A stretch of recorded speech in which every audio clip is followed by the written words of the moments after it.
when you have decided that you want to be an activist, or you want to be involved in some sort of movement for social change, or whatever the case may be, well, then you have to determine precisely what course of action is going to be useful, which means that then you have to examine and you have to analyze and you have to map out the power dynamics, the power structure in your society.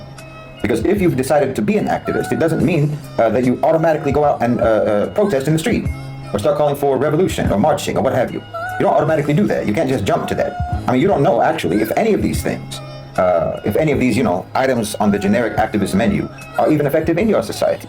I mean, you can make the argument that these types of protests in America or, Europe or what have you, elsewhere in the West, that these types of protests are encouraged because they just let the people burn off steam. And they make them feel like they're doing something consequential, precisely to prevent them from actually doing something consequential. So no, you should never just jump straight into organized mayhem of street protests. That's a big mistake.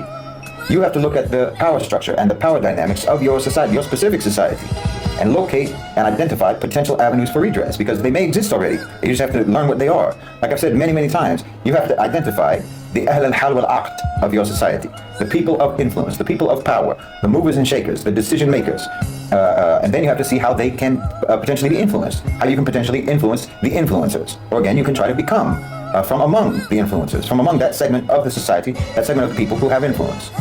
I'm not a fan of spontaneous, spur of the moment outburst style activism. Now that doesn't mean be acquiescent, it doesn't mean be compliant, it doesn't mean never rock the boat and so on. That's not what I'm saying. I have no problem whatsoever with confrontation when it is called for.